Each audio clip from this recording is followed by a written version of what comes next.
Alrighty, we're live. Andrew Menter, welcome to the future of fitness. Thank you. Great to be here, Eric. Yeah, it's. I feel like it's long overdue. Got to know you quite a bit over the last year and a half.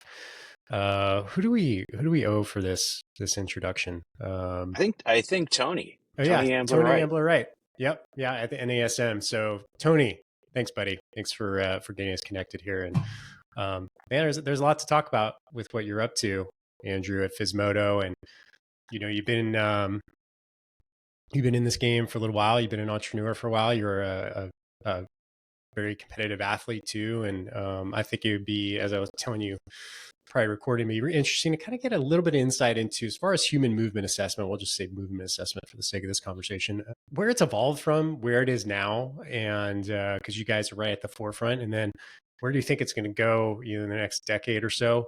And I'm keen to find out. So let's kind of walk that journey. But before we do that, if you don't mind, give us a little bit of background. I mean, you've been, an Ironman athlete, you've done tennis, you've done rugby, you've been an entrepreneur for quite so many years. You've experienced a lot over your lifetime. So maybe just give us a quick background on who you are, Andrew, and we'll take it from there. Sure. And yeah, I'd like to thank Tony as well. He's usually about like 30% on good introductions. So you're in the minority, and this has been a great one. It's been fun getting to know you. Yeah, just briefly on my side, I grew up playing tennis and ended up playing at Brown, which I never could have gotten into without tennis. I mean, I'm not stupid, but I'm not that smart. So that was helpful to get there. And ironically, out of all the sports I've played, and ended up playing rugby when it became semi-professional in the U.S. And now they have a full pro league.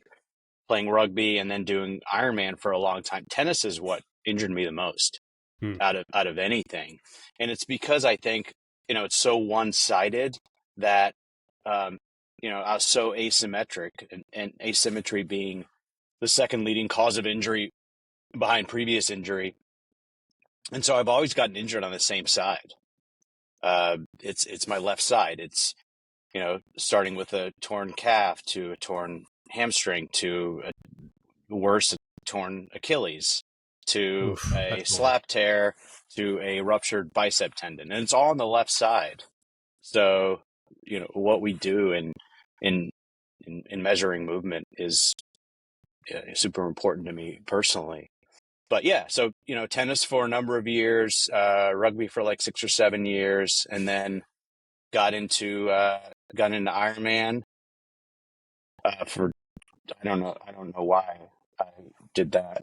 Um, I think just to cope with That's just like life. people who like to punish themselves I over know and it's over like, man, again. I really hate myself that much that I'm doing this. So, but yeah, and then yeah, 2011 was a super tough year, and I just got just destroyed on my first entrepreneurial uh, adventure mainly because I didn't know what the hell I was doing coming out of investment banking. 'Cause I got a law degree along with an MBA, and I am licensed. I've never practiced, which I tell people when I meet them, so they keep talking to me. And yeah, so investment banking, and then straight into my first entrepreneurial venture, and I just didn't know what the hell I was doing because I thought everything in banking, you do spreadsheets and everything works out fine. And the numbers didn't go the way I wanted in the business, but I learned a lot, but hell, got crushed at age 39 and had to start over. So that was super humbling. Um, but yeah, that was 2011. So I just, biked, ran and swam as much as possible and did Ironman in Frankfurt and got a good enough time to get into Kona, Wow. which is an unbelievable experience, and that went well, and I called it a day. So, uh, yeah, now I'm just trying to stay in shape, dude. 51 and trying to hang in there. Yeah. Well, you look good. You look good, man. Um, Oh yeah, one more thing. I tried to play golf last week, 2 weeks ago for the first time. I yeah. don't think we've chatted.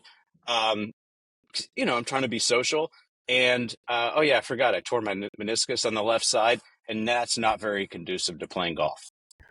Just You, for anyone out there, if you get nothing from this podcast, if you have a torn meniscus on your front side, don't play golf. oh, It'll make it way worse. what, I want to go back to your tennis career, man. So you mentioned on, so does that mean if your left side is all messed up, is it because you're right-handed? Is that the general? So it's like, I mean, that would make sense to me, right? I'm right-handed. My issues tend to be on my left side, left knee, left ankle, left hip, actually right hip. We did one of your assessments, I think, at Ursa when I was standing there, and you guys like the Physmodo nailed it. I was like, this thing's gonna whatever. And then I'm like, holy shit, it actually nailed exactly all of my problem spots.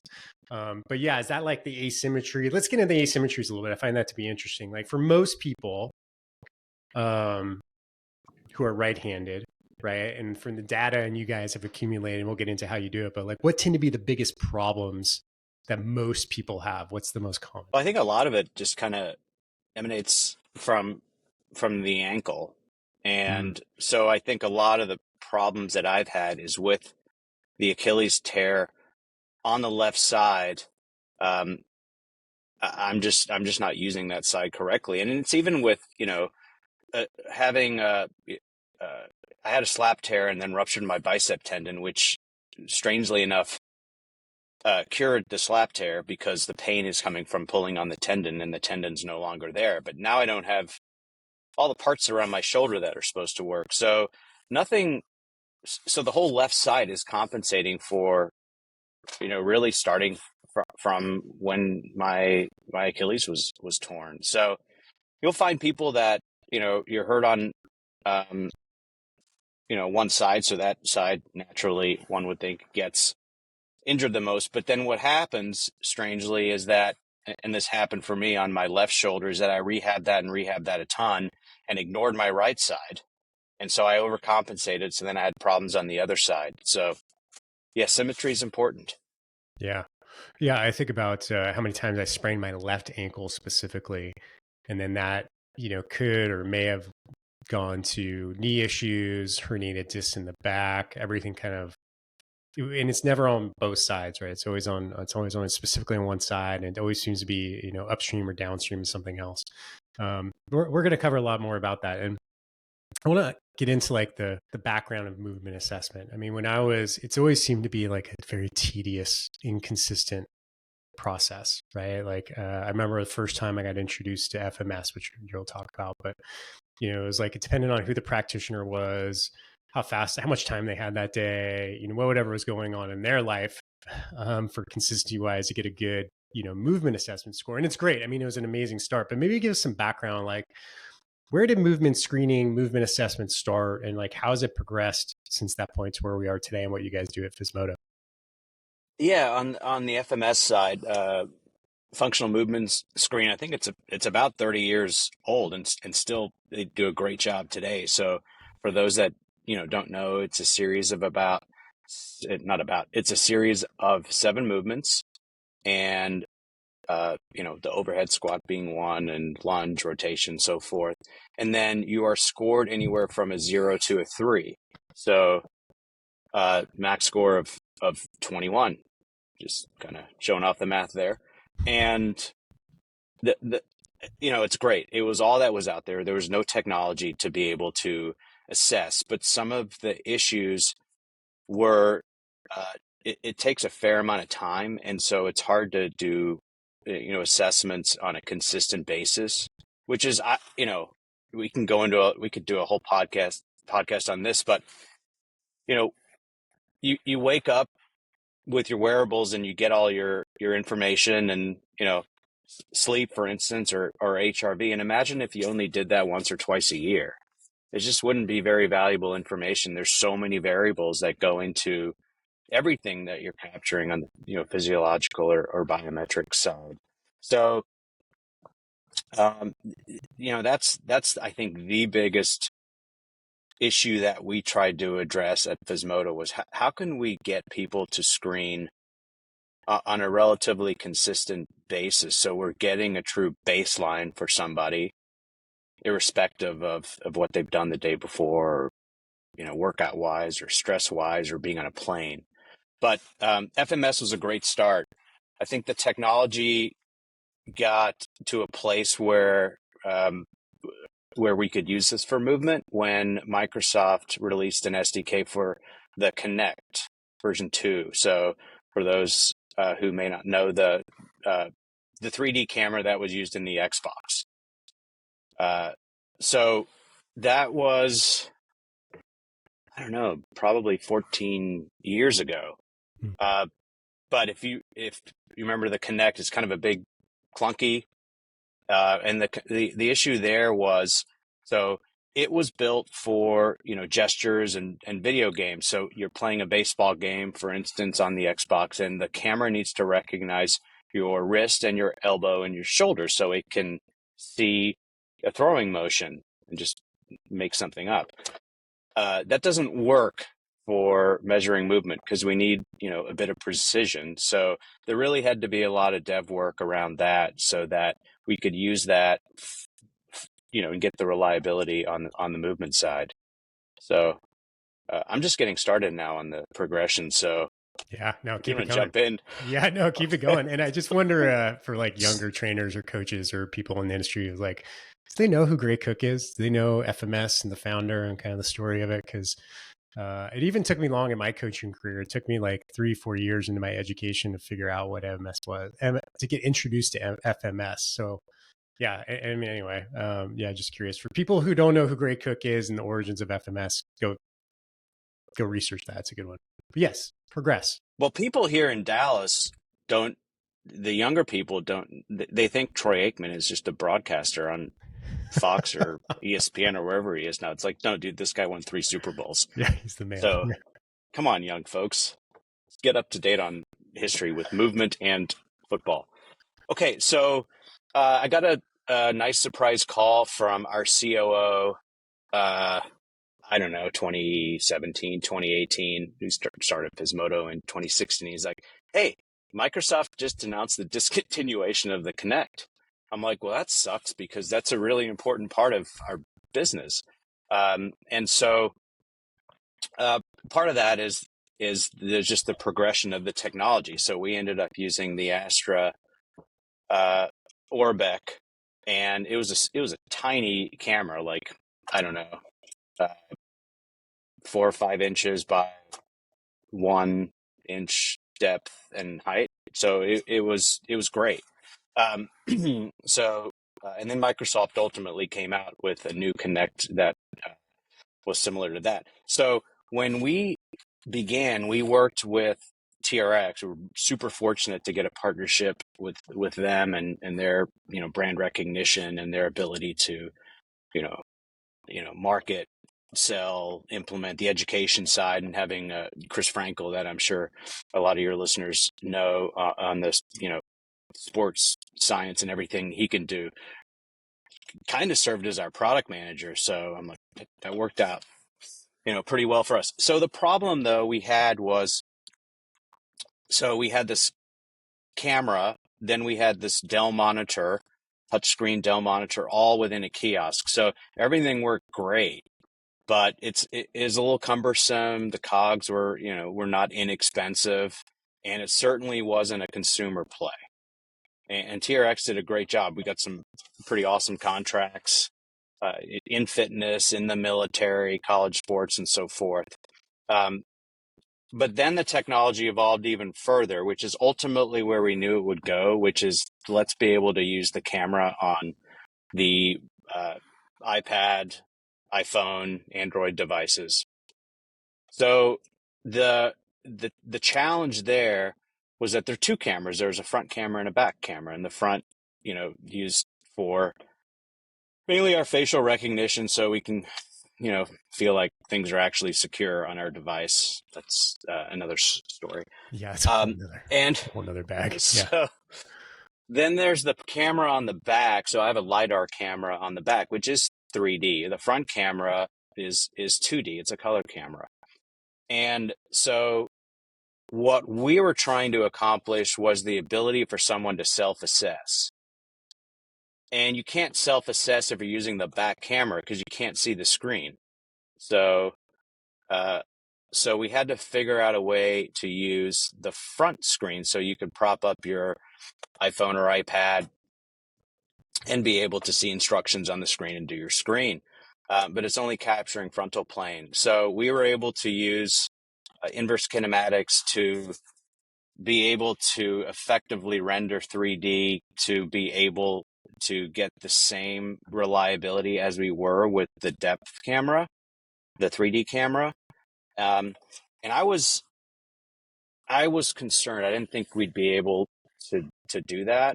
And I thought, man, maybe we should move from a 1 to 100 scoring to a 1 to 10 because, if someone goes to a 45 to a 55, that shows that we're really off. But if they go to a 4 to 5, we can get away with being completely inaccurate. And that was really disingenuous, but it was a thought that went through my mind. Fortunately, our dev team was able to figure out a way to have the reliability on the 2D as we do with 3D, and we got a patent on that, which is nice. Yeah, amazing. And I want to point out something, maybe expand on a little bit more that I thought you said it's really interesting to me is when someone looks at their readiness now, someone who's a fitness enthusiast, fitness consumer, they have a wearable, they have whatever. I mean, you could be a total dork like me, right? You got like all the things, 8 sleep mattress and the ring and all the stuff, right? But there's a huge gap in readiness, which is your actual movement assessment. Like, how are you moving that day? Like, I can tell just to like I've done a lot of athletics in my life, and I just have a pretty good innate idea of like, okay, yeah, my body's stiff. My right knee is sore. Maybe I want to shift things a little bit today. Maybe I take a rest day, let my body heal, or maybe I do upper body work today, or maybe I just take a nice slow walk, right, to kind of let things recuperate. But the metrics I get on that are just basically HRV, resting heart rate, my level of sleep, stuff that Aura or Garmin or, Whoop or whatever will give you. There's a huge gap there, dude. There's like, how am I actually moving that day? So when you see that opening there, are people aware of it, and how do you start to integrate that into the conversation of readiness? Yeah, I was going to say that was a great question, but people say that all the time, and then you're like, are you insinuating that my other questions suck because you don't say that after every other question? But that was one of your better questions. Thank you. I'll take it. Yeah. So I think it brings me back to this summer when I was in Tucson, which I don't really recommend for the summer. After a couple rattlesnake incidents, I No. left. Yeah, I don't know why I decided to go hiking, but I did, and it's super hot, and I had a great hike, and I slept incredibly well that night, and had a 97 on my Whoop, and it totally accurate because, man, it was a great workout. I just slept like a baby. But there's my torn meniscus problem, which I knew was going to be an issue the next day, but, you manage it as best I can. But I did our assessment, and I don't move that well. I'm about very average on our assessment. I get about a upper 40s to lower 50s. But I had a 34 that day. So I had my device saying, all right, peak recovery today, go out and do something hard. And I'm like, dude, I'm just going to sit back, ice my knee, use the compression, and just try and get through the day. So I wasn't ready because, I guess where you're going is you need to look at, biometrics and biomechanics. And there's an opportunity there. There's a real opportunity. I think a lot of people probably know the guys at Rook who, have an amazing company, just being able to have an SDK to bring in any wearable. So I think ultimately what you want is to have the information, your recovery based on your biometrics, and let's have your recovery based on your biomechanics, and let's see really where your true recovery is.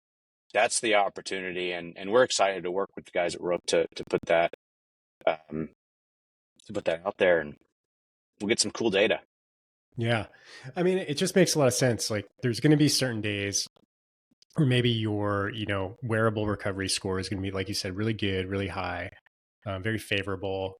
And you're like, you know what? I'm going to go, I don't know why you do this. I'm going to go run some sprints, right? I'm going to go out of the track and do some sprint work and do, some anaerobic training. But if you did a movement assessment, you'd be like, your body would be like, no, dude, you should not be doing sprints today, right? So we're kind of looking at the wrong metrics for the wrong applications at times, just because the data is not available. I mean, am I accurate in saying that could be a problem for a lot of people who are active? Yeah, I don't think I have a whole lot to add to that, but I don't recommend anyone doing sprints over the age of 45, or unless you want to tear a hamstring.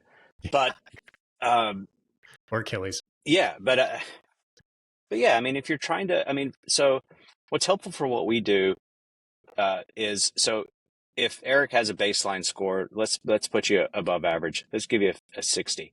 Thank you.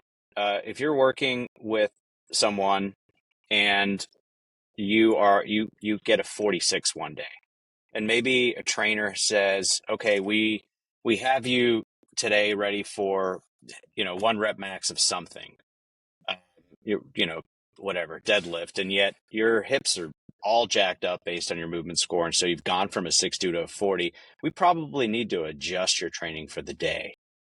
So again, you could have slept well the night before, gotten great HRV, resting heart rate was low, you got your 8 hours of sleep, and on that basis you are ready to go and have a one rep max effort on deadlift, but not if your hips are jacked up. So just that opportunity, that opportunity to dive into that data that we'll have, and others will have as well, and look at the true correlations between both, and then end up having a real recommendation engine of what to do with it. So this is brand new, and I'm excited. You can the wearable stuff is easy because you can wake up and you get your numbers. They tell you not to use your cell phone first thing when you wake up, but it's the first thing I want to know is, Yeah, how I'm did I do dying to know. today? Yeah, Yeah, how did I do it's a today? problem, and yeah, it's totally a problem. Um, Yeah, but you can't wake up and objectively know how your body's working on the movement side. And so yeah, we can't you can't put our app underneath your pillow and wake up and it can decipher your movement, but you can't spend 30 seconds when you wake up, or whenever it may be, and assess and see where you are for the day. that's the perfect segue. So, what is that experience like? From you mentioned it's 30 seconds, but if I'm going to do a movement assessment or I'm going to run a client through a movement assessment, what does that actually look like? And what's the hardware needed? What's obviously how do they access Physmodo? Yeah, give us the whole rundown. Yeah, so we're able, with the enterprise version, so at a physical location, you're working with the client, and there is an ability to do it remotely, because which is a lot of fitness these days, and your client can use the iPhone or Android device, but the screen is the same on both. And so the yeah, we use an iPad in studio. You have an avatar and instructions that put you in position, hands overhead, and do 3 overhead squats. And we'll give you a composite score based on your mobility, your stability, posture, and symmetry. Give you some indicators where you're having some movement issues, and then there are some corrective exercises to try and improve. So it's a lot of good information for trainer and client, practitioner, patient, whatever the relationship. And so yeah, that's what we're trying to achieve, is get a lot of information quickly. And some ask, well, how the hell can you get that much information in 30 seconds? I don't believe it. And then, as you did, you do it, and it's like, wow, it actually did identify the correct issue. So we've even had some people say, that's great, we'd actually want less information, that's already too much. So uh, they're like, hey, just give it to us with just the mobility and take the other stuff off. I'm like, you don't understand software, dude. That's not that easy. Plus, you're the only one that asked for it, so no. Anyway, so yeah, that's it in a nutshell. It's there's a lot of people working on movement assessment, motion recognition, all of those, motion capture. A sensei, Stephen Webster, he's been on the show a few times. But I think about what Physmodo is doing and what you're doing is that in some ways you're taking a very complicated thing, you're making it very simple, right? Like a technological advancement that now we can leverage in a very easy way that's repeatable, um, standardized, right, and just easy to access for everybody. So it's like you're really pinpointing a specific application, right, that's actually universally needed, but people can it's just easy to access. I mean, was that the plan all the whole time, or were you going to be doing like more integration work and more custom work, or were you like, no, we're just going to build this tool and make it scalable and universal? Yeah, I don't know if it's stubbornness or a good business decision or you can certainly have both, but yeah, I mean, we wanted to just stick with one movement, do it better than others. There's other movement companies that are awesome out there, and they do a little bit more. But again, we're just looking for throughput. So when we were at URSA the first year, we did 1,000 assessments in 2 days, which is pretty amazing. We're also working at the University of Tennessee, where they have 550 athletes, and they weren't only assessing people, pretty infrequently. And again, as we talked about earlier, that's not helpful. There's too many variables you need to screen frequently. So now they have their assessments set up in their with all their other cool technology, and the athletes can go in and just screen by themselves once a week. And so coaches can then get notifications and again adjust training accordingly. And then now when the athletes are not at school, they can screen remotely when it's summer break or they're on a trip to play some games. So yeah, and then we're not telling anybody that we're capturing all the movement data that you need. We're not, but we think we can capture, let's call it 75-80% of what you need, and that's enough to at least start making a decision. So a couple things. There is research that says the overhead squat is a predictor of your overall FMS score. So that's something. You have the overhead squat. Why we picked the overhead squat? It's in every single assessment, and with that research, it made a lot of sense. But then you have these companies that I guess technically you'd call competitors because they do movement assessments. That they do a lot of movement assessments. You need people there. It's hard to self-assess, so that's a differentiator for us. But do you really need to spend, whether it's FMS or some of this other stuff, anything that takes, let's even 3, 4, 5 minutes? If someone's moving awesome, do you really need to do a comprehensive assessment? Probably not. But if somebody is moving really poorly, let's come back to, you're at a 60 on our screen, and you go down to your 46, or even if you come in the first time and you're scoring a 35, well, okay, you can't move well. Let's maybe dive in and look at, some more stuff. So I see us as being a feeder into whether it's FMS or some of these other companies that, do a little bit more than we do. You mentioned the athlete application. Where was that again? What client of yours? Where the athletes in the summer can use it, but they can also use it in the gym. Oh, at University of Tennessee. And by the Yeah. way, they just won the College World Series. That didn't happen before they were using our app. Some people say that's correlation, and maybe it's causation. I don't know. Yeah, it's worth looking into. Is all you're saying, right? Oh, it's enough to say it on your podcast because it's technically true. They did not win the College World Series before they used our technology. But No. yeah. What other commercial applications are you seeing that are being really like really good case studies for how this could deploy out? You're just within our various markets. Yeah, I, so yeah, we're in a number of markets. We're with Stretch Lab, which is great in all that's huge. 500 plus locations, and those guys are killing it. Great people to work with too, which helps. And so they're using it there, so someone can go in and have a before they stretch can do an assessment. So it's like, okay, we are maybe going to do full body, but let's concentrate a little bit on your shoulder here. So that's a way to guide treatment. Uh, but then we have something.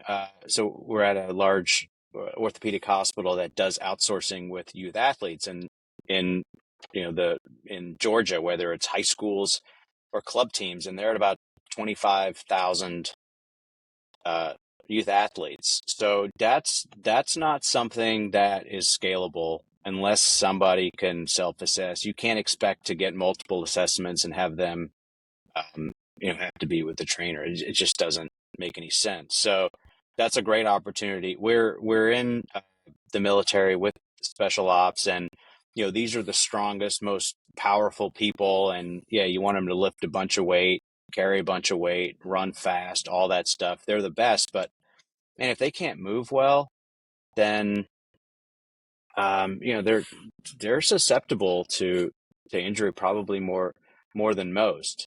The numbers I saw with uh, the Army, and this is a while ago, is 12% of soldiers were not deployable to non-combat related injuries, and 77% were Wow. musculoskeletal.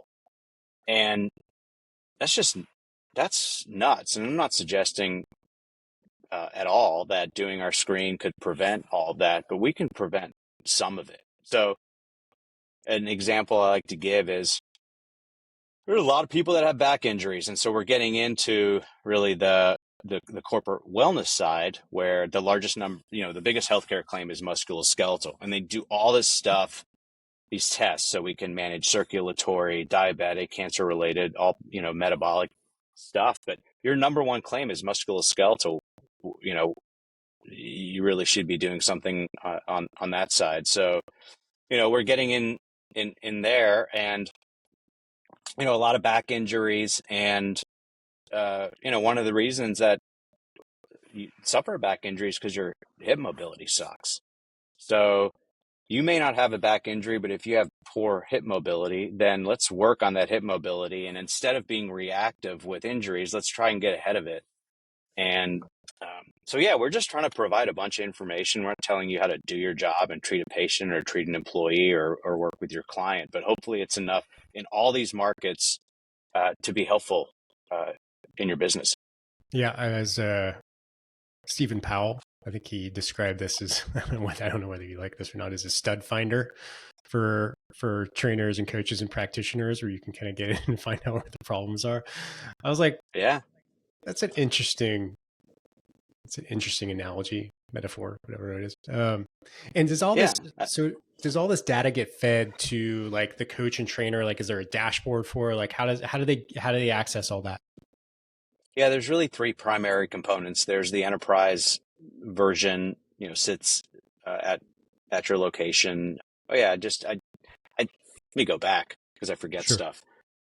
We just signed a contract with a chiropractic practice or chain of over 100, and so in the sports medicine space, it's really critical because especially in physical therapy when and then with insurance billing, you just need to have volume. And yeah, I think if you're seeing a chiropractor regularly or physical therapist, you want to see your progression. No one's going to do out of your 20 minutes that you have time to see someone, do an assessment for a whole lot of time. So, yeah, so I just wanted to mention that other market because that is pretty exciting. So yeah, as far as what there is, so there's your enterprise version that sits in the doctor's office, training room, whatever it may be, gym, stretch lab. There's the consumer application, which you can just go download on the App Store or the Google Google Play. I don't know Google who Play. Yeah, uses. yeah. I'm an Android guy. Yeah. Oh, that's right. Yeah, I can't text you from my computer. It's kind of a pain in the ass. I continue to So be an Android guy because it irritates every iPhone user. So it just does. just one. It is highly irritating. But um, so we're about to get this big distributor agreement in Australia, and they're 40% Android, and we have Android. But I'm like, okay, we really do need to take this seriously, and I need to stop knocking them. So Yeah, I'm because going to we're stop now. people. We're people too. People too. Well, it's probably better because our software developers all have Android and they're smarter and they say it's better. Anyway, that's not the topic that we're doing today. Anyway, so there's the consumer app. And then to your question that I'm finally getting to 10 minutes later is yeah, what kind of marries those two, and then what marries the practitioner and the patient and the trainer client is that dashboard where you, as the trainer, whomever it may be, can track the history of everybody, whether it's on the biomechanical side with what we do, and now we have incorporated, I guess what we're calling a wellness survey, and then bringing in the Rook stuff. So we're getting both. So you can track all that. You can also assign the when anyone does a screen on the consumer app, they can get a recommended protocol based on that assessment. But you can also have from the dashboard, a coach can sign you something that's like, hey, Eric, I think we need to work on this. Here's a shoulder routine, or we can pull from the video library and custom make someone. What's cool is that if you're in a large organization, there's all these privileges where, look, I'm the athletic director. I don't need everybody seeing everything, so I'll let the soccer person deal with the soccer players and so forth. But yeah, all the information is housed there. It's a way to communicate, um, you know, between the two people working together. So yeah, you really need all pieces of that. I remember when we went to Ursa, we went to Ursa the first year and had those 1,000 screens, and people were really interested, and we're like, yeah, this isn't really ready. It's in beta. We were developing code 48 hours um, before Ursa, which is really, really stupid. But I'd met TRX in December of 2016, and I knew a lot of the guys, but I went in there with it wasn't really even in beta. And they're like, this is perfect. And they're a movement company that was looking for a partner. And they said, well, can you be ready for Ursa, which was 3 months later? And there was like no chance, but I'm like, we'll make it happen. And so we did, but we weren't ready to commercialize it. So um, fast forward to July and IDEA, and we were ready to go to market. And I remember working with Nick Vay, who was running sales and is now doing the same over at BeaverFit. And I'm like, man, this is exciting. And then someone came to us from a gym and said, all right, this is great for our clients. How do we track all this information? And I'm like, yeah, it's a good question. Maybe, maybe we need that. Um, we actually have a product manager now who knows actually how to run a development cycle and do research and figure out what the market actually needs. Which I clearly did not in 2017, but now we have all that. We were fortunate. We have the enterprise, the consumer, the the dashboard. It's web based, and yeah, we're in a good spot. It's so cool, man. I mean, it's wicked smart, especially as you're bringing in like the data from Rook, who's going to bring in essentially people who don't know what they do. Is they're going to bring in wearable data, kind of make it uniform and usable, provide you, I presume, with some kind of custom metric for readiness. So they'll pull in data from Aura and Garmin and Whoop and Fitbit and all that stuff, and bring it into the app. So you'll not only have like the movement assessment um, scores, but you'll also have wearable data, and you'll be able to do some really, really cool stuff. I mean, I think that's a super exciting and universally applicable tool for sure. And you guys, so we're in Q4 of 2024. You are just releasing an app update now. It's a big deal. You've been working on it for a while, Andrew. Like, what are the significant upgrades or significant advancements in what you guys are doing now? Yeah, so I think the big piece with this um, is being able to connect the trainer with the client or whatever that working relationship is, and I don't know when this is going to be posted or published or whatever you podcaster folks Yeah. Yeah. call it. We say But I publish. We say publish. published. Okay. Yeah. Well, I got that. Maybe you told me before, but I think by the time this is out, because we're having another release coming up shortly, and we'll have all that exercise programming by sport, which I don't think I mentioned earlier. I think I mentioned by body part, so ankle, hip, whatever, but also by sport, and Cool. I think that's a great feature. And then the ability to not only look at, your scoring now is based on, global scoring and, again, depending on when this is out, but we want you to be able to, score based on whatever it may be, your gender, your age group, your sport, whatever it may be. So, kind of making it a little bit more fun. It's not fair to somebody that's, um, much older and, sits at a desk all day long and, compared to, a 19-year-old, D1 athlete, playing winning baseball at University of Tennessee. Yeah. Yeah. Nice way to bring it back. When you talk about sports specific stuff, I mean, obviously there's thousands of sports out there. Is there any ones that you see as identifying as the big ones that you want to go after and work with first, or you like, yeah, what's the roadmap for that? I think, I think that probably on the youth sports side, I think, I think baseball makes a lot, baseball and Mm-hmm. soccer make a lot of sense. And, gotta go after pickleball. Because apparently a lot of people play that. And Yeah. I think there's some cool companies that we've talked about that I think could be great partners.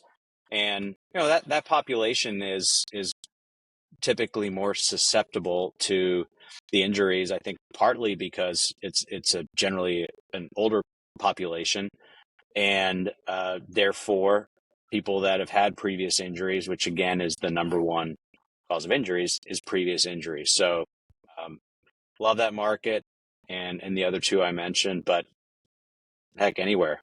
Yeah. Yeah. So this is the Future of Fitness podcast. So maybe paint us a little picture here, Andrew. Like if you look at, we'll give it a 5-year time horizon, 2030. Where do you think this movement assessment, movement readiness, overall readiness, like where do you think it's going? Like what gets you excited about this technology, You're asking me about the future? what the future looks like. And let me bring you back to 2017 Idea World, where I didn't realize that people would actually want to see the information that their clients were doing with our assessment. So with that lack of credibility, I'll nonetheless try and answer the question. And I think on the wearable side, we're now having we have so much information that insights can be provided, which is great. We have a lot of data on our side that I think can serve as a nice recommendation engine. But it's going to be, you said 2030, but I really think in the next few years we'll get so much data on both sides to look at. I think we're going to get really, really deep on some of the correlations. So even just on our side, so we have a lot of people that do the assessment, and squat depth is one thing that we measure. So they're like, all right, well, I'll just squat deeper. And then we're seeing people compensate with forward torso lean, which is also measured. Now, we don't diagnose anything. That's good information. But what a lot of that is coming from is you can see a lot of those people, the reason they're having to move forward is because they have poor dorsiflexion. So we're getting so many insights from what I don't think necessarily, I don't know enough about the technology to know what the next, version of, cameras and phones are going to do. And I don't think it necessarily matters for our purposes. I think the data's there. We're going to get more data, and I think it's the insights from that data, and we'll take data mining. Smart people will figure out what to do with that, and then we'll have true recommendation engines that will I think just be super helpful in how to dictate your training. Yeah. Or whatever it may be. Oh, fantastic. One of the last questions I have for you is like, what do you need right now as far as like if people are listening and you want them to reach out, like what do you want to hear from people about? Is it like partnerships? Is it, obviously clients and enterprise clients, but what's interesting and valuable to you right now? Yeah, what we do, the number of times I've been asked, are you going to do a second movement? And I've always said, show me a business case where I should. Hmm. And we're not. We're not going to do that. We continue to work on what we do better, and are looking for partnerships. So there's a lot of great digital fitness and health apps out there where I think we could really be very complementary with them and really enhance the user experience, and help them with retention, acquisition and retention. So it's really on the partnership side, and I think there's like even potentially those that could be considered competitors we could partner with, kind of going back to, look, if you have some sort of comprehensive screening of any sort, we let's start with what we have. So we have markets, and we're in multiple markets. I think a lot that you speak to are mainly in the sports market, and we are, but I think a lot of solutions that are out there in the sports world can be elsewhere, and I think we can help there. So let people concentrate on their market and their product. We have our market and our product, and let's work together. Yeah. Yeah. I mean, everyone goes to sports science is always the first thing. It's just so obvious, right? It's like people want to perform better. So how they move is critical to sports. And then of course the military and the workplace and a lot of other ones, but I'm sure there's many that I haven't even thought of yet that once someone mentioned to me, I'll be like, oh, of course. Of course. Right. So that's awesome, man. And, as self-deprecating as your sense of humor is, which I really appreciate it. You built a great product, man. You keep progressing it in the right direction, and I think it's super valuable to the industry, and I really urge people to go and check it out. How do you want people to get a hold of you, or is there a place you want them to go follow? Like, what's the next step for them? Well, we've always done a kind of a really on the B2B side, and not B2C. So our presence on social media is really poor. So you can find us, I think, on Instagram. I should probably know that. No, you can, but no, please please just reach out on LinkedIn. Okay. And would love to hear from a lot of folks, and get their feedback on besides potential partnerships. Just give me some feedback. What do you? And don't tell me we're going to do another screen, because that's a no. But what else would you like to see? We're so close to it that I'm sure we're missing a lot. So I just love to get feedback. Awesome. And for people listening to, Physmodo is spelled PHYSMODO.com. So they can learn more there too. Andrew, thanks, man. It's been a lot of fun. It's been great getting to know you over the past few years. And thanks again to Tony for introducing us. And I'm just really excited where this is going. I think it's a great piece of technology. It's very surgically useful. And I think it's going to be a great tool for a lot of people who know how to use it. Well, thank you. Thanks for having me on. It's been great getting to know you, and it's been fun. Had fun today. Yeah. Ladies and gentlemen, Andrew Menter.